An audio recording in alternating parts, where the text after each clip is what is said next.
യേശുവിൽ ഏറ്റവും പ്രിയപ്പെട്ട എൻ്റെ സഹോദരി സഹോദരന്മാരെ, ഇന്ന് നമ്മൾ ചിന്തിക്കുന്ന വിഷയം ഈ ലോകത്തിലെ പമ്പര വിഡ്ഢികൾ എന്നതിനെ പറ്റിയാണ്. സ്നേഹം മാത്രമായ നമ്മുടെ ദൈവം ചില മനുഷ്യരെ വിഡ്ഢികൾ എന്ന് വിളിച്ചിരിക്കുന്നു. അത് സ്നേഹമില്ലാഞ്ഞിട്ടല്ല, സങ്കടത്തോടുകൂടിയുള്ള ദൈവത്തിന്റെ വിളിയാണത്. ഇന്ന് തിരുവചനം ശുശ്രൂഷയിൽ കർത്താവിന്റെ പാദപീഠത്തിങ്കിലിരുന്ന് ദൈവവചനത്തിന്റെ ആഴങ്ങളിലേക്ക് പ്രവേശിക്കുവാൻ പരിശുദ്ധാത്മാവ് തന്നെ എന്നെയും നിങ്ങളെയും സഹായിക്കട്ടെ. ഒന്ന്, അവിശ്വാസിയായ വിഡ്ഢി. സങ്കീർത്തനം 14:1 പറയുന്നു, ദൈവമില്ല എന്ന് മൂഢൻ തന്റെ ഹൃദയത്തിൽ പറയുന്നു. ഒരിക്കൽ വലിയ ഡിഗ്രികളുള്ള ഒരു മനുഷ്യൻ ഒരു പാവപ്പെട്ട കൃഷിക്കാരനോട് സംസാരിക്കുകയാണ്. കൃഷിക്കാരനോട് ഈ വിദ്യാഭ്യാസമുള്ള മനുഷ്യൻ ആവർത്തിച്ച് പറയുകയാണ്, ദൈവമില്ല, ഇതെല്ലാം മനുഷ്യന്റെ കണ്ടുപിടുത്തമാണ്, ഇതെല്ലാം വെറും കഥകളാണ്, ഇതെല്ലാം വെറും തമാശയാണ്. അങ്ങനെ പറഞ്ഞുകൊണ്ടിരുന്നപ്പോൾ അതിന്റെ അവസാനം ഈ പാവപ്പെട്ട കൃഷിക്കാരൻ ഈ ഉന്നത വിദ്യാഭ്യാസമുള്ള മനുഷ്യന്റെ മുഖത്ത് നോക്കി പറഞ്ഞു, താങ്കൾ ശരിക്കും വിഡ്ഢിയേക്കാളും വലിയ വിഡ്ഢിയാണ്. കാരണം ദൈവമില്ല എന്ന് മൂഢൻ തന്റെ ഹൃദയത്തിൽ പറയുന്നുവെന്നാണ് എന്റെ ബൈബിൾ പറയുന്നത്.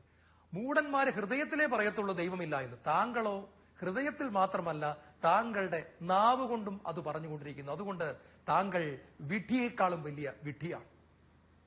19-ാം സങ്കീർത്തനം അതിന്റെ 1-ാമത്തെ തിരുവചനം പറയുന്നു, ആകാശം ദൈവത്തിന്റെ മഹത്വം വർണ്ണിക്കുന്നു, വാനവിധാനം അവിടുത്തെ കരവേലയെ വിളംബരം ചെയ്യുന്നു.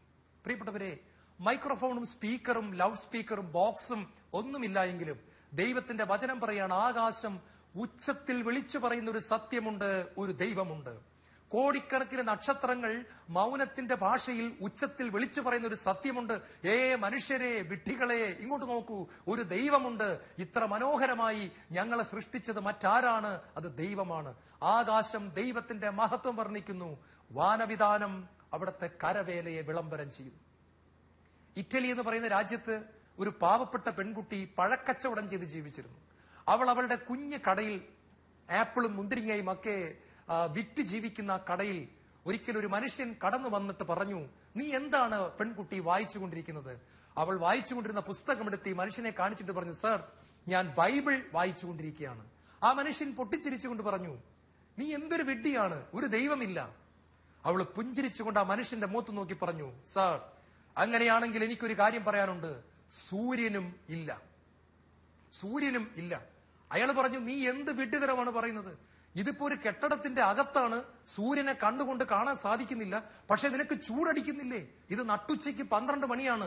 ഇപ്പോൾ ഈ കെട്ടിടത്തിന്റെ അകത്തായിരുന്നിട്ട് പോലും എനിക്ക് ചൂട് സഹിക്കാൻ പറ്റുന്നില്ല. കാരണം സൂര്യൻ പുറത്ത് കത്തി നിൽക്കുന്നു, സൂര്യന്റെ ചൂട് എനിക്ക് അനുഭവിക്കാൻ പറ്റുന്നു. അപ്പോൾ സൂര്യൻ ഇല്ല എന്ന് പറയുന്ന നീ എന്തൊരു വിഡ്ഢിയാണ്? അവൾ പുഞ്ചിരിച്ചുകൊണ്ട് പറഞ്ഞു, സാർ, താങ്കൾ സൂര്യനെ ഇപ്പോൾ കാണുന്നില്ല എങ്കിലും സൂര്യന്റെ ചൂട് താങ്കൾ അനുഭവിച്ചത് കൊണ്ട് സൂര്യനുണ്ട് എന്ന് താങ്കൾ ഉറപ്പിച്ചു പറയുന്നു. എന്നാൽ ഞാനൊരു കാര്യം പറയട്ടെ, 10,000 സൂര്യനേക്കാൾ പ്രകാശമുള്ള നീതി സൂര്യനായ യേശുക്രിസ്തുവിന്റെ സ്നേഹത്തിന്റെ കിരണങ്ങൾ എന്റെ ഹൃദയത്തിൽ ഞാൻ ഓരോ നിമിഷവും അനുഭവിച്ചുകൊണ്ടിരിക്കുന്നു. അവിടുത്തെ വചനങ്ങൾ വായിക്കുമ്പോൾ എന്റെ ഹൃദയം ചൂടുപിടിക്കുന്നു. ഞാൻ എന്റെ കണ്ണുകൾ കൊണ്ട് എന്റെ കർത്താവിനെ കാണുന്നില്ല എങ്കിലും അവന്റെ സ്നേഹത്തിന്റെ രശ്മികൾ ഞാൻ അനുഭവിക്കുന്നു. ആ സ്നേഹത്തിന്റെ ജ്വാല എന്നിൽ കത്തിക്കൊണ്ടിരിക്കുന്നു. അവന്റെ വചനം എന്നിൽ, എന്റെ അസ്ഥികളിൽ, എന്റെ മാംസത്തിൽ, എന്റെ ഹൃദയത്തിൽ ഞാൻ അനുഭവിക്കുന്നു. അത് കത്തിക്കൊണ്ടിരിക്കുന്നു. അതേ പ്രിയപ്പെട്ടവരെ, ദൈവമില്ല എന്ന് പറയുന്ന വിഡ്ഢിയെ അവിശ്വാസിയായ വിഡ്ഢി എന്ന് ബൈബിൾ വിളിക്കുന്നു. 2, ഹൃദയം മന്ദീഭവിച്ച വിഡ്ഢികൾ. യേശുവിന്റെ കുരിശുമരണത്തിന് ശേഷം 2 ശിഷ്യന്മാർ, ക്ലെയോപ്പാസും കൂട്ടുകാരനും, എമ്മാവൂസ് എന്ന താഴ്വരയിലേക്ക് നിരാശരായി നടക്കുകയാണ്. അവർ പരസ്പരം പറഞ്ഞുകൊണ്ടിരിക്കുന്നു, എടാ, നമ്മൾ എന്ത് വണ്ടന്മാരാണ്, ദൈവപുത്രൻ എന്ന് പറഞ്ഞ് നടന്ന ഒരു മനുഷ്യന്റെ പുറകെ നമ്മൾ പോയി ഇതാ ഒരു വലിയ കുറ്റവാളിയെ കുരിശിൽ തറച്ചു കൊല്ലുന്നത് പോലെ 3 ആണികളിൽ തൂക്കി തലയിൽ ഒരു മുൾമുടിയും വെച്ചു കൊടുത്ത് അടിച്ചു കൊന്നിട്ട് ആ മനുഷ്യൻ കുരിശിൽ നിന്ന് ഇറങ്ങി വന്നില്ലല്ലോ. എന്തൊരു വിഡ്ഢിത്തരമാണ് നമ്മൾ കാണിച്ചത്. നമ്മൾ വിശ്വസിച്ചതൊക്കെ തെറ്റായിപ്പോയി, നമ്മുടെ ജീവിതം പാഴായിപ്പോയി. നമ്മൾ ഈ 3.5 കൊല്ലം അദ്ദേഹത്തിന്റെ പുറകെ ഇറങ്ങിയത് മണ്ടത്തരമായി പോയടാ, നമുക്ക് പറ്റിയത് വലിയൊരു തെറ്റാണ്. ഈ സമയത്ത് 3ാമത് ഒരു വ്യക്തി അവരോടൊപ്പം നടക്കുവാൻ തുടങ്ങി. ആ വ്യക്തി പതുക്കെ ഉൽപ്പത്തി പുസ്തകത്തിൽ നിന്നും വ്യാഖ്യാനിച്ചു കൊടുത്തു. അതിനുശേഷം സങ്കീർത്തനത്തിൽ നിന്നും വ്യാഖ്യാനിച്ചു കൊടുത്തു. അതിനുശേഷം യേശയ്യായിൽ നിന്നും പ്രവചനങ്ങളിൽ നിന്നും വ്യാഖ്യാനിച്ചു കൊടുത്തു. ഉൽപ്പത്തി പുസ്തകം മുതൽ വെളിപാട് പുസ്തകം വരെയുള്ള മുഴുവൻ അധ്യായങ്ങളും സത്യത്തിൽ യേശുക്രിസ്തുവിനെ കാണിക്കുന്നുവെന്ന് ഇന്ന് എനിക്കും നിങ്ങൾക്കും അറിയാം. എന്നാൽ അന്ന് പ്രിയപ്പെട്ടവരെ, യേശു തന്നെ വേഷം മാറി വന്ന് ഈ 2 ശിഷ്യന്മാരെയും വചനത്തിന്റെ ആഴങ്ങൾ പഠിപ്പിക്കാൻ തുടങ്ങി. ലൂക്കാ സുവിശേഷം 24 അധ്യായം 25 വചനത്തിൽ യേശു ചോദിച്ചു, ഹൃദയം മന്ദീഭവിച്ചവരെ, ഹൃദയം മന്ദീഭവിച്ച ഭോഷന്മാരെ, പ്രവാചകന്മാർ പറഞ്ഞത് വിശ്വസിക്കാൻ കഴിയാത്ത വിധം ഹൃദയം മന്ദീഭവിച്ച ഭോഷന്മാരെ. പ്രിയപ്പെട്ടവരെ, സത്യത്തിൽ ദൈവത്തിന്റെ വേദന നിരീശ്വരവാദികളുടെ അവിശ്വാസത്തെക്കാളും ക്രിസ്ത്യാനികളെന്ന് പറഞ്ഞു നടക്കുന്നവരുടെ സംശയവും വിശ്വാസമില്ലായ്മയുമാണ് സത്യത്തിൽ ദൈവത്തിന്റെ ഹൃദയത്തെ ഇന്നും ഏറ്റവും കൂടുതൽ വേദനിപ്പിക്കുന്നത്. പേര് ക്രിസ്ത്യാനി, ജനനം ക്രിസ്തീയ കുടുംബത്തിൽ, അപ്പന്റെയും അമ്മയുടെയും പേര് ക്രിസ്ത്യാനി, വീട്ടിൽ അനേകരുടെ പേരുകൾ, കുടുംബത്തിൽ എല്ലാം ക്രിസ്ത്യാനികൾ. പക്ഷേ ഒരൊറ്റ കാര്യത്തിൽ പോലും ഹൃദയം കൊണ്ട് വിശ്വസിക്കാനായിട്ട് സാധിക്കുന്നില്ല. നിങ്ങൾക്കൊരു കാര്യം അറിയാമോ? യേശുവിനെ ക്രൂശിൽ തറച്ചത് നിരീശ്വരവാദികളല്ല, ബൈബിൾ അരച്ച് കലക്കി കുടിച്ച യഹൂദ മതത്തിലെ പണ്ഡിതന്മാരാണ് യേശുക്രിസ്തുവിനെ ക്രൂശിക്കുക എന്ന് ഉച്ചത്തിൽ വിളിച്ചു പറഞ്ഞത്. ബുദ്ധിയുടെ തലത്തിൽ വചനം അരച്ച് കലക്കി കുടിക്കുകയും ദൈവം പോലും മനസ്സിൽ കണ്ടിട്ടില്ലാത്ത വ്യാഖ്യാനങ്ങൾ അതിന് ചമയ്ക്കുകയും ചെയ്ത് സ്വയം ബൈബിളിന്റെ എല്ലാമാണെന്ന് പറഞ്ഞ് പണ്ഡിതർ ചമഞ്ഞു നടന്നിരുന്ന അവരാണ് പീലാത്തോസിന്റെ മുമ്പിൽ ജനത്തെ ഇളക്കിക്കൊണ്ട് പറഞ്ഞത്, അവനെ ക്രൂശിക്കുക, അവനെ ക്രൂശിക്കുക. വചനത്തിൽ ഉടനീളം വെളിപ്പെടുത്തിയിരുന്ന രക്ഷകനെ മുഴുവൻ അടയാളങ്ങളോടും കൂടെ കിട്ടിയിട്ടും അവർക്ക് ഹൃദയം കൊണ്ട് വിശ്വസിക്കുവാനായിട്ട് സാധിച്ചില്ല. ഇങ്ങനെയുള്ളവരെ ബൈബിൾ വിളിക്കുന്ന പേരാണ് ഹൃദയം മന്ദീഭവിച്ചവർ. ഒരിക്കൽ അമേരിക്കയുടെ കുറെ പട്ടാളക്കാർ ഒരു കപ്പലിൽ പോവുകയാണ്. അവരുടെ കപ്പലിൽ സഭാപരമായ കാര്യങ്ങൾ നിർവഹിച്ചു കൊടുക്കാൻ ഒരു ചാപ്ലിൻ കൂടെ ഉണ്ടായിരുന്നു. പട്ടാളക്കാർ ഇടയ്ക്ക് വെച്ച് ചാപ്ലിൻ അച്ഛനോട് ചോദിച്ചു, താങ്കൾ നരകത്തിൽ വിശ്വസിക്കുന്നുണ്ടോ? ഈ ചാപ്ലിൻ എടുത്തടിക്ക് മറുപടി പറഞ്ഞു, ഞാൻ നരകത്തിൽ വിശ്വസിക്കുന്നില്ല. ഉടനെ ഈ പട്ടാളക്കാർ പറഞ്ഞു, എങ്കിൽ താങ്കൾ താങ്കളുടെ ജോലി രാജിവെക്കണം. കാരണം നരകം ഒന്ന് ഇല്ല എങ്കിൽ ഒരു ചാപ്ലിന്റെ ആവശ്യം ഞങ്ങൾക്കില്ല. ഒരു ചാപ്ലിന്റെ ആവശ്യമേ ഞങ്ങൾക്കില്ല നരകമില്ല എങ്കിൽ. ഇനി അഥവാ നരകമുണ്ടെങ്കിൽ നരകത്തിൽ വിശ്വസിക്കാത്ത താങ്കൾക്ക് ശരിയായ വഴി കാണിച്ചു തന്ന് അതിൽ നിന്ന് ഞങ്ങളെ രക്ഷിക്കുവാനും സാധ്യമല്ല. പ്രിയപ്പെട്ടവരെ, അമേരിക്കയിൽ നടന്നൊരു സംഭവമാണ് ഞാൻ നിങ്ങളുമായിട്ട് പങ്കുവച്ചത്. ഒരു ചാപ്ലിനായി ശുശ്രൂഷ ചെയ്യുന്ന ഒരു വ്യക്തി പട്ടാളക്കാരോട് പറഞ്ഞു കൊടുക്കുകയാണ്, നരകമില്ല, ഞാനതിൽ വിശ്വസിക്കുന്നില്ല. പിന്നെ അദ്ദേഹം എന്തിനാണ് ചാപ്ലിനായെന്നാണ് പട്ടാളക്കാർ ചോദിക്കുന്നത്. കാരണം നരകമില്ല എങ്കിൽ അദ്ദേഹത്തിന്റെ ആവശ്യമില്ല, നരകമുണ്ടെങ്കിലോ അദ്ദേഹത്തിന് ശരിയായ വഴി കാണിക്കാനും പറ്റുകയില്ല. നമ്മുടെ ഹൃദയം എപ്പോഴും വചനത്താൽ ജ്വലിക്കണമെന്ന് യേശു പറയുന്നു. എല്ലാം ബുദ്ധിയിലേക്ക് നമ്മൾ കയറ്റി വെച്ചിട്ടും ഹൃദയം കൊണ്ട് നമുക്കൊന്നും വിശ്വസിക്കാൻ സാധിക്കുന്നില്ല എങ്കിൽ നമ്മുടെ ജീവിതം ഒരു വലിയ പരാജയമായി തീരും. ഇന്ന് യൂറോപ്യൻ രാജ്യങ്ങളിൽ സംഭവിച്ചത് അതാണ്. എല്ലാം ബുദ്ധി കൊണ്ട് അളക്കുന്ന ഒരു അവസ്ഥയിലേക്ക് വിശുദ്ധർ നിറഞ്ഞു നിന്നിരുന്ന ആ സംസ്കാരം അതപ്പതിച്ചു പോയി. ഹൃദയത്തിൽ ആർക്കും ഇന്ന് ഒന്നും വിശ്വസിക്കാനായിട്ട് സാധിക്കുന്നില്ല. പ്രിയപ്പെട്ടവരെ, കർത്താവ് നമ്മളെ സ്നേഹത്തോടെ തെറ്റിതിരുത്താനായിട്ട് ക്ഷണിക്കുകയാണ്. മൂന്നാമതായി, തെറ്റായ രീതിയിൽ ജീവിതം പണിയുന്ന വിഡ്ഢികൾ. വിശുദ്ധ മത്തായി എഴുതിയ സുവിശേഷം 7-ാം അധ്യായത്തിന്റെ 24, 25, 26 തിരുവചനങ്ങൾ ശ്രദ്ധയോടെ പഠിക്കുമ്പോൾ നമ്മൾ കാണുന്നു, എന്റെ ഈ വചനങ്ങൾ കേൾക്കുകയും എന്നാൽ അത് അനുസരിക്കാതിരിക്കുകയും ചെയ്യുന്നവൻ മണലിൽ ഭവനം പണിത ഭോഷനായ പണിക്കാരന് തുല്യനാണ്. ഈ വ്യക്തിയെ ദൈവം വിളിക്കുന്ന പേരാണ് ഭോഷൻ. എന്താണ് പ്രിയപ്പെട്ടവർ ഇവിടുത്തെ പ്രശ്നം? വചനം കേൾക്കുന്നുണ്ട്, ധ്യാനങ്ങൾക്ക് പോകുന്നുണ്ട്, പ്രസംഗങ്ങൾ കേൾക്കാൻ വളരെ ഇഷ്ടമാണ്, പ്രത്യേകിച്ച് അഭിഷേകമുള്ള പ്രസംഗങ്ങൾ കേൾക്കാൻ വളരെ ഇഷ്ടമാണ്. എന്നാൽ അത്രയും ഇഷ്ടം അനുസരിക്കാനായിട്ടില്ല. എന്നെ കേൾക്കുന്ന നിങ്ങൾ ഇപ്പോൾ ഈശോയുടെ മുമ്പിൽ ഇരുന്നു കൊണ്ട് നിങ്ങളെ തന്നെ ഒന്ന് പരിശോധിക്കണം. നിങ്ങൾക്ക് അഭിഷേകമുള്ള പ്രസംഗം കേൾക്കുന്നതാണോ കൂടുതൽ ഇഷ്ടം, കേൾക്കുന്ന വചനം അനുസരിക്കുന്നതാണോ കൂടുതൽ ഇഷ്ടം? നമുക്കറിയാം, അഭിഷേകമുള്ള പാട്ട് കേൾക്കുമ്പോൾ ഒരു സുഖമുണ്ട്, അഭിഷേകമുള്ള പ്രസംഗം കേൾക്കുമ്പോൾ ഒരു സുഖമുണ്ട്, ഒരു ഉണർവുണ്ട്. എന്നാൽ അത്രയും ആഗ്രഹം വചനം അനുസരിക്കാൻ നമുക്കില്ല എങ്കിൽ നമ്മളെ ദൈവം വിളിക്കുന്ന പേരാണ് ഭോഷൻ. ഇന്ന് എവിടെയെല്ലാം അഭിഷേകമുണ്ടോ അവിടേക്ക് ആളുകൾ ഓടുന്നു. തീർച്ചയായിട്ടും നല്ലതാണ്, അഭിഷേകമുള്ളിടത്ത് പോയി അഭിഷേകം സ്വീകരിക്കണം. പക്ഷെ പലരും അവിടം കൊണ്ട് നിർത്തുകയാണ്. അഭിഷേകത്തിന്റെ സുഖം മാത്രം അനുഭവിക്കുകയും വചനത്തെ അനുസരിക്കാനുള്ള ഒരു താല്പര്യം ഇല്ലാതായി പോവുകയും ചെയ്യുന്നു. ഇവരെ ബൈബിൾ വിളിക്കുന്ന പേരാണ് മണലിൽ ക്രിസ്തീയ ജീവിതം പണിത് ഉയർത്തുന്നവർ. പ്രിയപ്പെട്ടവരെ, ആദ്യമൊക്കെ നല്ല രസമാണ്. ഭിത്തിയുണ്ട്, ജനലുണ്ട്, വാതിലുണ്ട്, മേൽക്കൂരയുണ്ട്, പെയിന്റുമുണ്ട്, എല്ലാമുണ്ട്. പുറമേ നിന്ന് നോക്കുമ്പോൾ നല്ല രീതിയിലാണ്. പക്ഷേ കുറച്ചു കഴിഞ്ഞപ്പോൾ മഴ പെയ്തു, വെള്ളപ്പൊക്കമുണ്ടായി, കാറ്റടിച്ചു, ആ ഭവനം തകർന്ന് തരിപ്പണമായി താഴെ വീണു. അതിന്റെ വീഴ്ച വലുതായിരുന്നു എന്ന് പറയുന്നു. കർത്താവ് നമ്മളോട് പറയുന്നു, നമ്മുടെ ആത്മീയ ജീവിതം വികാരങ്ങളുടെ പുറത്ത് പണിയാനുള്ളതല്ല, ഒരു സ്തുതിപ്പിന്റെ പുറത്ത് പണിയാനുള്ളതല്ല, ഒരു മെസ്സേജിന്റെ പുറത്ത് പണിയാനുള്ളതല്ല, ഒരു ദർശനപരത്തിന്റെ പുറത്ത് പണിയാനുള്ളതല്ല, ഒരു രോഗശാന്തി പരത്തിന്റെ പുറത്ത് പണിയാനുള്ളതല്ല. ഇതൊക്കെ നല്ലതാണെങ്കിലും നമ്മുടെ ഭവനം പണിയപ്പെടേണ്ടത് ആഴത്തിൽ കുഴി കുഴിച്ച് വചനം കണ്ടെത്തി, ദൈവവചനമെന്ന യേശുവിനെ കണ്ടെത്തി, യേശുവെന്ന പാറയെ കണ്ടെത്തി. 1 കൊരിന്ത്യർ 10:4 പറയുന്നു, ആ പാറ ക്രിസ്തുവായിരുന്നു. ആഴത്തിൽ കുഴിച്ച് വചനത്തിന്റെ ആഴം കണ്ടെത്തി, യേശുവിനെ കണ്ടെത്തി, യേശുവിൽ നമ്മുടെ ഭവനം പണിതുയർത്തിയാൽ ഒരു കാറ്റിലും വെള്ളപ്പൊക്കത്തിലും ഈ ഭവനം പണിയുകയില്ല. ഇന്ന് കേരളത്തിൽ അനേകർ ധ്യാനം കൂടുന്നെങ്കിലും അനേകർക്കും വളരുവാൻ സാധിക്കുന്നില്ല. ഒരു ചെറിയ ശതമാനത്തിന് വളരാൻ സാധിക്കുന്നുള്ളൂ. കാരണം അനേകരും ഈ സുഖത്തിന്റെ അകത്തിരിക്കുകയാണ്. നല്ല അഭിഷേകം, ഓ ഹല്ലേലൂയ, നല്ല പ്രസംഗം, നല്ല പാട്ട്, രോമാഞ്ചമുണ്ടാകുന്നു. അത് കേട്ടപ്പോ എനിക്കൊരു കുളിര് വന്നു. ബ്രദറെ, ആ പാട്ട് കേട്ടോണ്ടിരിക്കുമ്പോ എനിക്കൊരു കുളിര് വന്നു. അതെ, നമ്മൾ കുളിരിന്റെ പുറത്ത് ഭവനം പണിയാൻ നോക്കുന്നത് കൊണ്ട് നമുക്ക് ആഴത്തിൽ നമ്മുടെ ഭവനം പണിയാൻ പറ്റുന്നില്ല.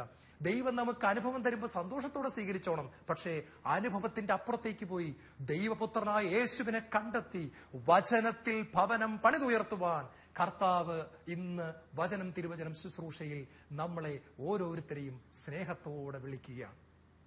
മൂന്നാമതായിട്ട് പ്രിയപ്പെട്ടവരെ, പമ്പരവിഡ്ഢികൾ എന്ന് പറയുന്ന ഒരു ഗ്രൂപ്പിനെ കുറിച്ച് കൂടി ദൈവത്തിന്റെ വചനം പറയുന്നു. സുഭാഷിതങ്ങളുടെ പുസ്തകം 14-ാം അധ്യായം അതിന്റെ 8-ാമത്തെ തിരുവചനത്തിൽ പറയുന്നു, വിഡ്ഢികളുടെ പോഷത്വം അവരെ തന്നെ കബളിപ്പിക്കുന്നു. എന്ന് പറഞ്ഞാൽ ജീവിതത്തിൽ എന്താണ് സംഭവിക്കുന്നതെന്ന് മനസ്സിലാകാതെ വിഡ്ഢിയായി മുന്നോട്ട് പോകുന്നവരെ പമ്പര വിഡ്ഢികൾ എന്നാണ് വിളിച്ചിരിക്കുന്നത്. ഗലാത്യ ലേഖനം 6-ാം അധ്യായത്തിന്റെ 7-ാമത്തെ തിരുവചനം പറയുന്നു, നിങ്ങൾക്ക് വ്യാമോഹം വേണ്ട, ദൈവത്തെ കബളിപ്പിക്കാൻ സാധ്യമല്ല, മനുഷ്യൻ വിതയ്ക്കുന്നത് തന്നെ കൊയ്യും എന്ന് കർത്താവിന്റെ വചനം വ്യക്തമായിട്ട് പറയുന്നു.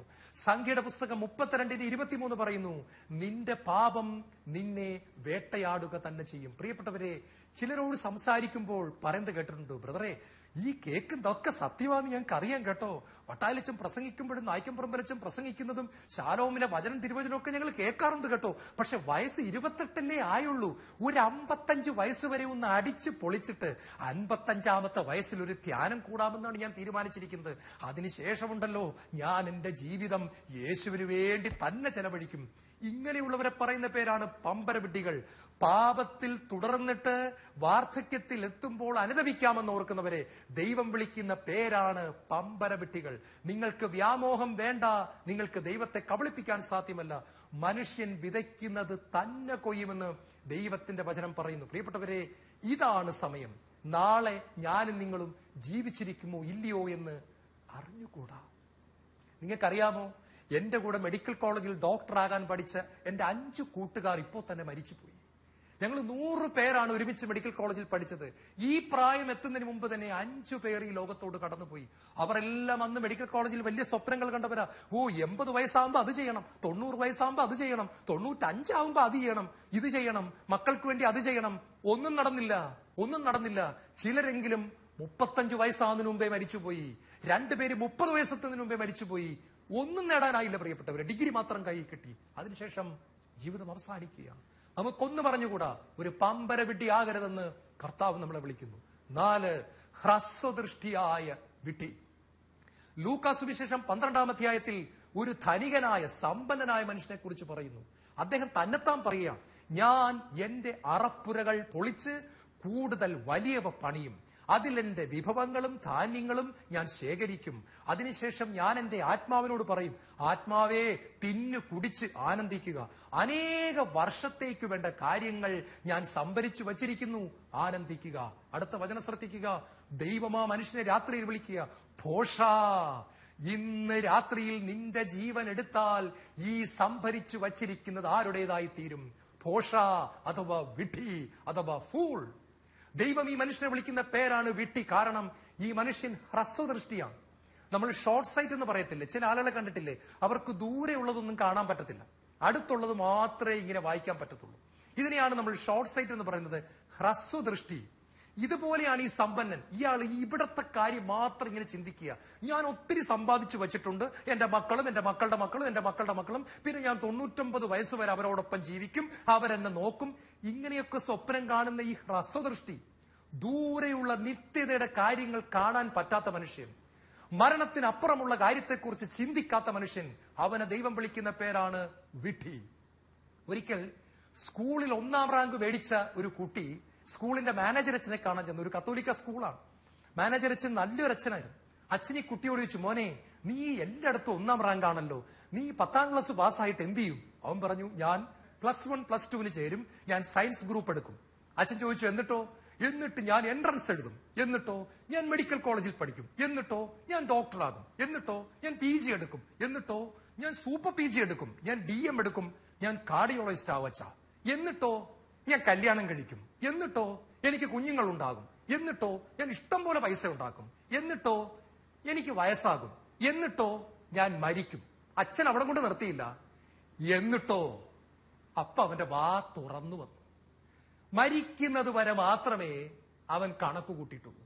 അച്ഛൻ ചോദിച്ചു, എന്നിട്ടോ after your death where will you spend your life in eternity? നിത്യതയിൽ നീ നിന്റെ ജീവിതം മകനെ എവിടെ ചെലവഴിക്കാൻ പോകും? നീ ആരോടൊപ്പം ചെലവഴിക്കാൻ പോകും? മരണശേഷം നിനക്ക് എന്ത് സംഭവിക്കാൻ പോകുന്നു? അവൻ വായും തുറന്നു നിൽക്കുകയാണ്. അച്ഛാ, ഞാൻ അവിടം വരെ മാത്രമേ ചിന്തിച്ചിട്ടുള്ളൂ. അച്ഛാ, എന്റെ മാതാപിതാക്കൾ എനിക്ക് അവിടം വരെ മാത്രമേ പറഞ്ഞു തന്നിട്ടുള്ളൂ. മോനെ, നീ പഠിച്ച് മിടുക്കനാകണം, നീ വലിയവനാകണം, എല്ലാവരെയും തോപ്പിക്കണം, ആരും നിന്റെ മുകളിൽ കയറാൻ പാടില്ല. ഇത് മാത്രമേ അച്ഛാ എന്റെ അപ്പനമ്മയും പറഞ്ഞു തന്നിട്ടുള്ളൂ. മരണത്തിന്റെ അപ്പുറമുള്ള ജീവിതത്തെക്കുറിച്ച് ഞാൻ ഇന്നു വരെ ചിന്തിച്ചിട്ടില്ല അച്ഛാ. അച്ഛൻ എന്റെ കണ്ണുകൾ തുറപ്പിച്ചു തന്നു. അവന്റെ ജീവിതം പാടെ മാറുകയാണ്. അവൻ പോയി ഒരു ജീസസ് യൂത്തിന്റെ ധ്യാനം കൂടുകയാണ്. അവന്റെ ജീവിതത്തിലേക്ക് ദൈവത്തിന്റെ വചനം കടന്നു വരികയാണ്. അവൻ പഠിത്തത്തിൽ മിടുക്കനായി തുടർന്നതിനോടൊപ്പം ആത്മീയ ജീവിതത്തിൽ അവൻ അഭിവൃദ്ധി പ്രാപിക്കാൻ തുടങ്ങി, അഭിഷേകത്തിന്റെ ജീവൻ നയിക്കാൻ തുടങ്ങി, വിശുദ്ധനായി മാറാൻ തുടങ്ങി. പ്രിയപ്പെട്ടവരെ, അവന്റെ ജീവിതം അനേക യുവജനങ്ങൾക്ക് ഒരു മാതൃകയായി തീരുകയാണ്. അതേ, കർത്താവ് നമ്മളെ സ്നേഹത്തോടെ വിളിക്കുന്നു. നീ ഒരു പമ്പര വിഡ്ഢിയായി നിന്റെ ജീവിതത്തെ നീ നശിപ്പിച്ചു കളയരുത് എന്ന് കർത്താവിന്റെ വചനം നമ്മെ ഓർപ്പിക്കുന്നു. നമുക്കൊക്കെ ഒരു ധാരണയുണ്ട്, നമുക്കൊക്കെ ഒരുപാട് ബുദ്ധിയുള്ളവരാണ്, നമുക്കൊക്കെ കാര്യങ്ങളൊക്കെ മനസ്സിലാകും. പക്ഷെ പ്രിയപ്പെട്ടവരെ, ഇങ്ങനെ പലപ്പോഴും എല്ലാം അറിയാം എന്ന് ഭാവിക്കുന്ന പലർക്കും സത്യത്തിൽ ഒന്നും അറിഞ്ഞുകൂടാ എന്നുള്ളതാണ് സത്യം. അതുകൊണ്ട് ദൈവത്തിന്റെ വചനം നമ്മളെ സ്നേഹത്തോടെ വിളിക്കുന്നു.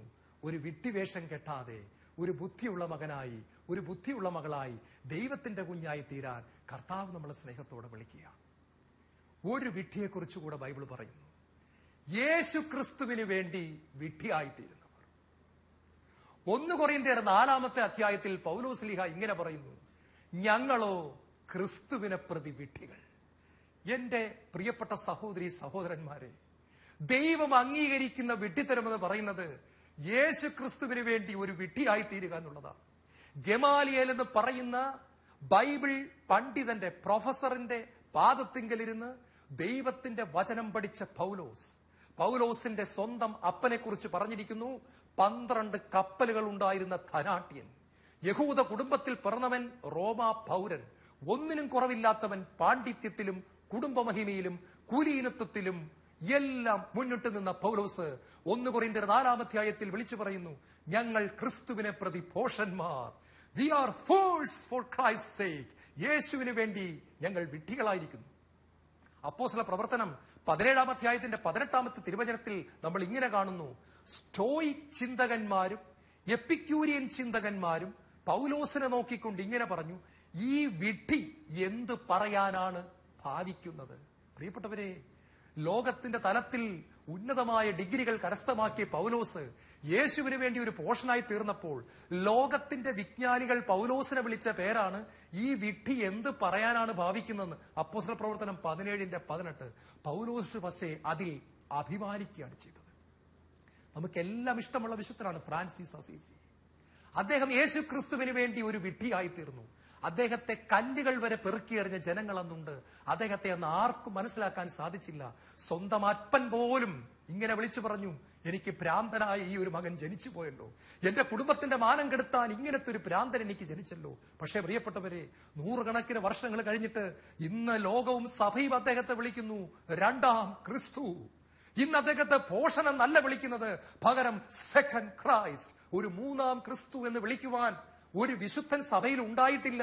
ആ ഒരു യോഗ്യത നേടിയ ഒരു വിശുദ്ധനെ സഭയ്ക്ക് കാണാൻ പറ്റുന്നില്ല. ഇതാണ് മൂന്നാം ക്രിസ്തു, ഇതാണ് നാലാം ക്രിസ്തു എന്ന് പറയാൻ ആരുമില്ല.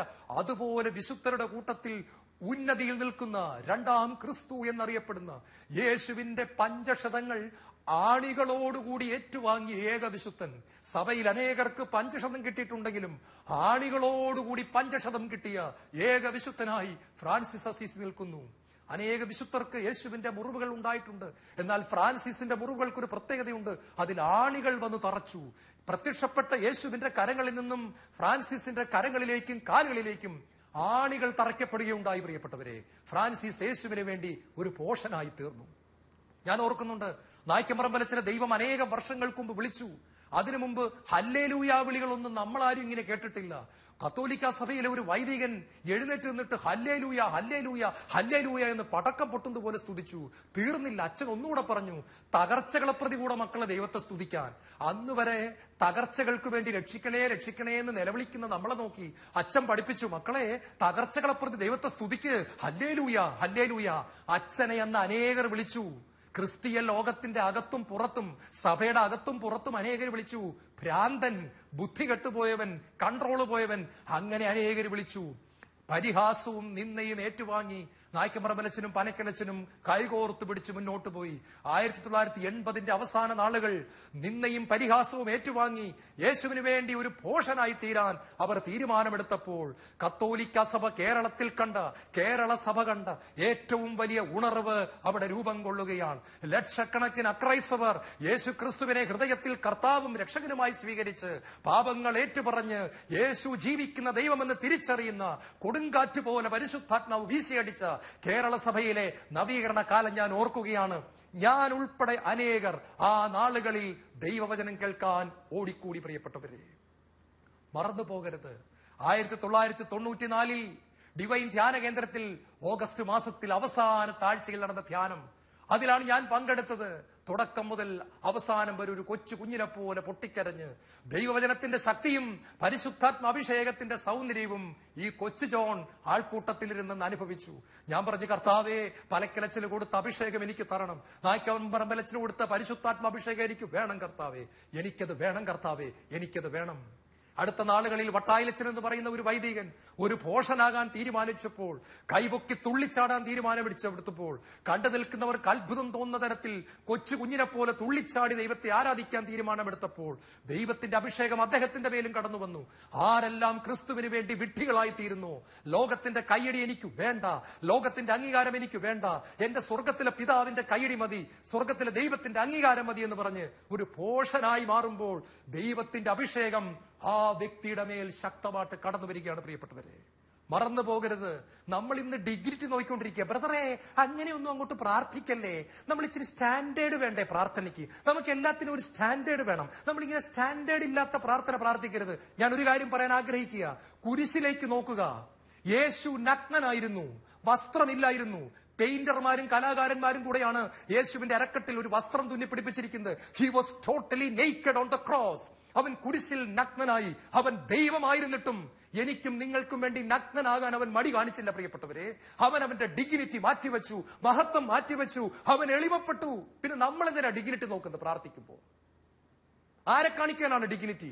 യേശുവിനെ ക്രൂശിൽ തറച്ച ലോകത്തിന്റെ അംഗീകാരം നമുക്ക് വേണോ? പ്രിയപ്പെട്ടവരെ, നിങ്ങൾക്കത് വേണോ? യേശുവിനെ ക്രൂശിച്ച ലോകം നമ്മളെ ക്രൂശിക്കും. യേശുവിനെ തുപ്പിയ ലോകം നമ്മളെ തുപ്പും. യേശുവിനെ ക്രൂശിച്ച ലോകം നമ്മളെ പൊക്കിപ്പിടിക്കുന്നുണ്ടെങ്കിൽ നമുക്ക് തെറ്റുപറ്റിയത് യേശുവിനല്ല, നമുക്ക് തെറ്റുപറ്റി നമ്മുടെ പോക്ക് ശരിയല്ല. അത് മാത്രം അതിന് കാരണം. യേശുവിനെ തുപ്പിയ ലോകം നമുക്ക് കിരീടം വെച്ച് തരുന്നെങ്കിൽ നമ്മുടെ ട്രാക്ക് യേശുവിന്റെ ട്രാക്ക് അല്ല, നമ്മൾ വേറെ ഏതോ ട്രാക്കിൽ കൂടെ പോയിക്കൊണ്ടിരിക്കുകയാണ്. അതുകൊണ്ട് കർത്താവ് നമ്മളെ വിളിക്കുന്നു. യേശുവിന് വേണ്ടി ഒരു വിഡ്ഢിയാകാൻ തയ്യാറുണ്ടോ? ഡോക്ടർമാരെ, എഞ്ചിനീയർമാരെ, ടീച്ചർമാരെ, കർഷകരെ, മത്സ്യബന്ധനത്തിൽ ഏർപ്പെട്ടിരിക്കുന്നവരെ, പ്ലംബർമാരെ, പെയിന്റർമാരെ, റോഡ് നന്നാക്കുന്നവരെ, ആരും ആയിക്കോട്ടെ, നമ്മളായിരിക്കുന്ന സ്ഥലത്ത് യേശുവിന് വേണ്ടി ഒരു വിഡ്ഢിയായി അവിടുത്തെ അഭിഷേകം ഏറ്റുവാങ്ങി ഈ ലോകത്തിൽ യേശുവിനെ ഉയർത്താൻ കർത്താവ് നമ്മളെ വിളിക്കുന്നു. ദൈവം നമ്മളെ സ്നേഹത്തോടെ വിളിക്കുന്നു. പൗലോസ് പറഞ്ഞു, ഞാൻ യേശുവിന് വേണ്ടി ഒരു വിഡ്ഢിയാണ്. കണ്ണുകളടയ്ക്കാം, പ്രാർത്ഥിക്കാം. യേശുവേ, പമ്പരവിഡ്ഢി ഞങ്ങൾ കണ്ടു, ഹ്രസ്വദൃഷ്ടിയെ ഞങ്ങൾ കണ്ടു, അവിശ്വാസിയായ വിഡ്ഢിയെ ഞങ്ങൾ കണ്ടു, യേശുവിന് വേണ്ടി പമ്പരവിഡ്ഢിയായി തീർന്നവരെയും ഞങ്ങൾ കണ്ടു. ഞങ്ങളുടെ പ്രിയപ്പെട്ട അൽഫോൻസാമ്മ ആർക്കും മനസ്സിലാകാതിരുന്നിട്ടും ആ കോൺവെന്റിന്റെ 4 ഭിത്തിക്കുള്ളിൽ യേശുവിന് വേണ്ടി ഒരു വിഡ്ഢിയാകാൻ തീരുമാനിച്ചു. അന്ന് കൂടെ ഉണ്ടായിരുന്ന സിസ്റ്റേഴ്സിന് പോലും അവളുടെ ആത്മീയത മനസ്സിലായില്ല. അവൾക്ക് എന്താ സംഭവിക്കുന്നെന്ന് ആർക്കും മനസ്സിലായില്ല. ഒരു ഊർസലാമയ്ക്ക് മാത്രം മനസ്സിലായി. കൂടെ ഉണ്ടായിരുന്ന കൊച്ചു കന്യാസ്ത്രീകൾക്ക് ഒരു പിടിയും കിട്ടിയില്ല. അവളുടെ യാത്ര ഒറ്റയ്ക്കായിരുന്നു. അവളുടെ യാത്ര ഏകാന്തതയിലായിരുന്നു. അവൾ മണവാളന്റെ മാറോട് ചേർന്നിരുന്നു. ഒരു വിഡ്ഢിയായി ഇന്ന് ലോകം അവളെ ഉയർത്തുന്നു. ഭാരതത്തിലെ ആദ്യത്തെ വിശുദ്ധ, കേരള സഭയുടെ അഭിമാനമായി അവൾ മാറി. അവൾ അന്ന് ഒറ്റയ്ക്കൊരു യാത്ര ചെയ്യാൻ തീരുമാനമെടുത്തു. ഇന്ന് ഞങ്ങൾ തിരുവചനം കേൾക്കുമ്പോൾ തീരുമാനിക്കുന്ന യേശുവേ, ലോകത്തിന്റെ അംഗീകാരവും കൈയടിയും ഞങ്ങൾക്ക് വേണ്ട.